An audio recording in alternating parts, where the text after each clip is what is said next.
Okay, I'm here with Sam, RattlesnK from mousesports, who just beat Copenhagen Wolves in the quarterfinals.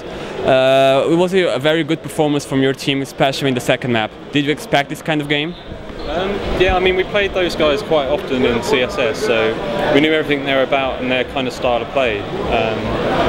Because we played them so many times, it's kind of like they had the same style from CSS as they did actually in CSGO, so it wasn't that hard for us to adapt to their kind of style of play. So when the draw happened, we weren't that disappointed that we were playing Wolves. It was mainly that in the bracket, obviously we got nipped the next game, and that was our main disappointment, because we thought that we'd be able to beat Wolves. Obviously they've had some great games and been able to easily get through their group, but personally I thought our group was slightly tougher, so I knew that we'd be able to put up a good fight against them, and even coming second in our group was probably slightly harder than their group, so we knew we could do well. There was a great difference in the score lines in the first map and in the second map. What happened? What was the difference? Are you better on Nuke?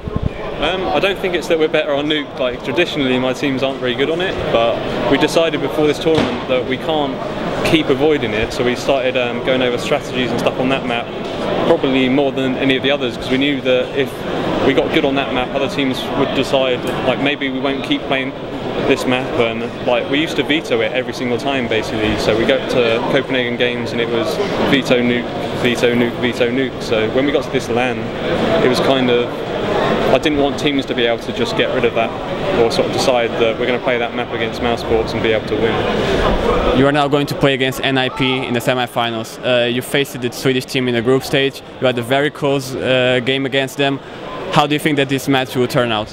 I think it could go one of two ways. They might get loads of momentum and be able to punish us, but at the same time, I think with the team we have, there's no way they're going to just destroy us. It's whether or not, in the time we've had, we've been able to sort of build our strats up and get the teamwork going, that we'll be able to sort of keep in there and push them to the limit. I'd probably say we have a chance of being able to beat them. I'm not saying we will beat them, because I don't realistically expect us to right now, but there's still the possibility, so anything could happen tomorrow. I noticed that during this match against Copenhagen Wolves, you had a little book right next to you. What was the book about?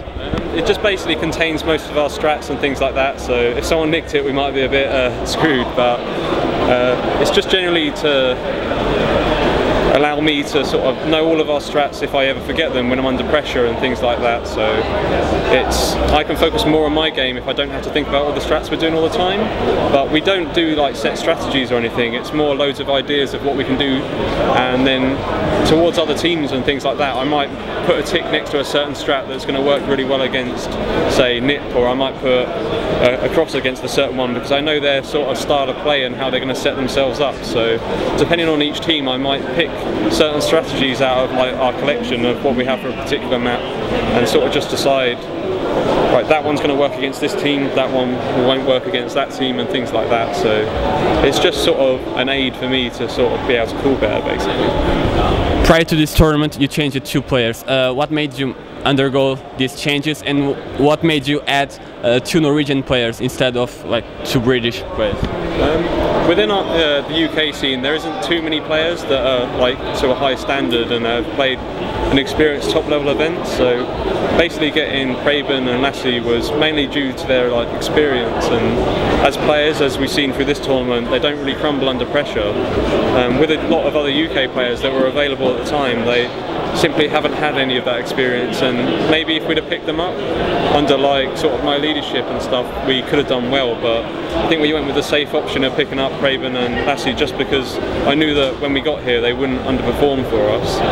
And obviously with release like Dan and Hughesy, like Lewis, we only parted ways with them really down to their commitments. I mean, Dan wanted to go out and party a lot more on, I think, Wednesdays and Friday nights, and then Lewis was working on Mondays, I think Wednesdays, and then he was playing football on Thursdays evenings. So with them two, we basically didn't practice once for ESWC, and that ended up in us losing that, so we couldn't come to basically ESWC, which is one of the biggest tournaments. And after that we just decided like we had to make some changes or just give up entirely, and that's when I started talking to Lassie and Craven, and we decided that something had to be done.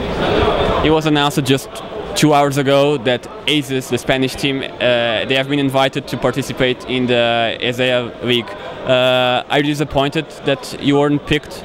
I'm not that disappointed because I have a sneaky suspicion like in basically a few weeks they'll probably ask us. I mean, someone's bound to drop out from the tournament, so I think probably in a week or so we'll probably get an invite, but that's just from like rumour and talking to a few people. I think we'll be okay. But before this tournament, had we done badly, I wouldn't have been expecting an invite because online we've done pretty disastrously. But I think at this tournament we sort of started showing everyone that we're not just sort of a walkover team that hasn't performed, and yeah, hopefully people have a bit more respect for us now rather than just saying we're sort of rubbish.